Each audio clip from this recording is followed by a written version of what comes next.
Coming up on Network Africa, Amnesty International warns of staggering injustice and impunity in the Central African Republic.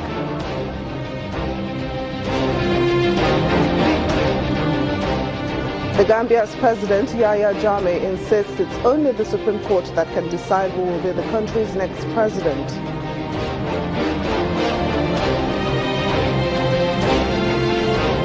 And Zambia's military goes on a chemical offensive against maize-munching pests.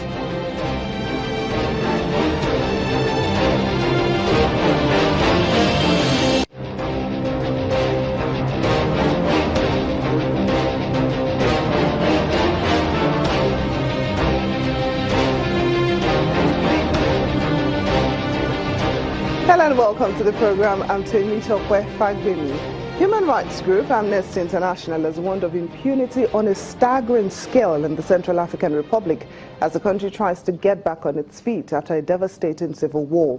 The rights group says people who are suspected of committing war crimes during the conflict, including murder and rape, are evading investigation and arrest. Amnesty says in some cases they are living side by side with their victims. The group is therefore calling for major investment to rebuild the justice system and to help set up a special criminal court.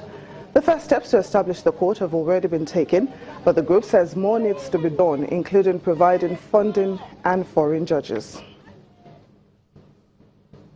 Meanwhile, the United Nations has announced that it plans to strengthen its approach towards preventing and responding to sexual exploitation and abuse.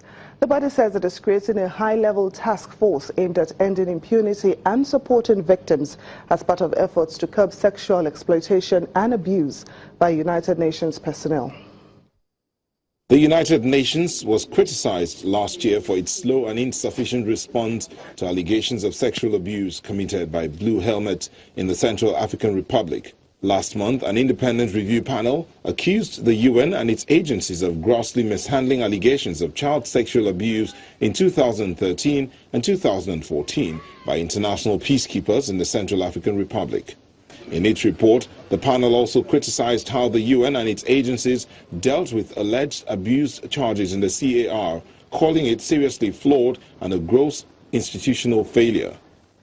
The Secretary General, in consultation with members of the Executive Committee, has asked Ms. Jane Ho-Lute, the Special Coordinator for improving the organization's response to sexual exploitation and abuse, to convene a high-level task force to develop, as a matter of urgency, a clear, game-changing strategy to achieve visible and measurable further improvements on the organization's approach to preventing and responding to sexual exploitation and abuse. The UN is also set to be finalizing the establishment of a trust fund that will provide victims of sexual exploitation in affected countries, many of whom are children, with medical, psychological and legal services.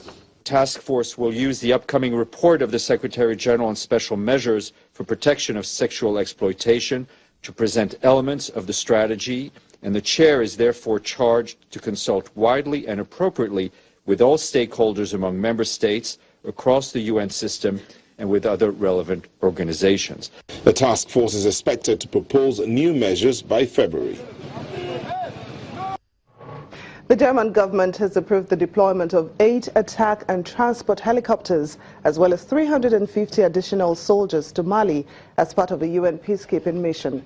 The helicopters will replace those of the Dutch army, and the additional troops will service and maintain the fleet.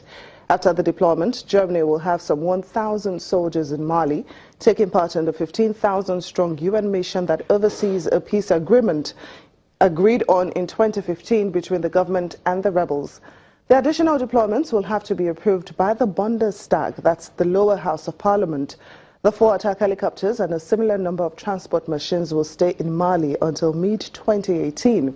Some 100 peacekeepers have died in Mali, where France launched a military operation in 2013 in a bid to push back Islamists who a year earlier had hijacked an ethnic Tuareg uprising in the north of the country. The Gambia's President Yahya Jammeh says his country must wait for the Supreme Court to rule on who won last month's election. This follows a court announcement yesterday that the court will not be able to convene before May, when the Nigerian judge appointed to lead the panel of judges is available. In a speech on Gambian television, Mr. Jammeh also denounced foreign interference in the wake of the election, which the Election Commission said had been won by opposition candidate Adama Barrow. The president accused the UN and regional body ECOWAS of taking hasty resolutions over the election. Meanwhile, he says he has appointed his own mediator in this trying period. According to the president, he and his party, the APRC, had rejected the election results because of anomalies that could not be explained. The Nigerian army has lost 2 soldiers in another Boko Haram attack close to the Nigerian border with the Republic of Chad. The theater commander of Operation Lafia Dole, Major General Lucky Rabo, also told newsmen today in Maiduguri that the mop-up operation in the Sambisa forest is continuing and that the soldiers have recovered uniforms used by key Boko Haram officers in the production of their videos sent to the public. He also explained that some booklets on the manufacture of bombs and use of military hardwares have been recovered. Our troops embarked on clearance operation and established contact with the Boko Haram terrorists in Wuge village. A firefight ensued, which of course resulted in 11 of the Boko Haram terrorists killed, while 9 others were captured. As you can find right on the screen, 1 soldier unfortunately was wounded, and the captured Boko Haram terrorists are currently undergoing interrogation. On the 9th of January 2017, about 0630 hours, own troops deployed between Banki and Dar Jamal. For those of you who know, the road to Banki, conducted clearance patrol towards a known Boko Haram terrorist crossing site, and of course had encounter with insurgents at about 0715 hours. The insurgents fled, on sighting the troops. And of course, they abandoned 1 Honda motorcycle, as well as 6 jerrycans, each of them 25 liters, that of course contain AGO. That of course was destroyed in situ. On the 5th, at about 0745 hours,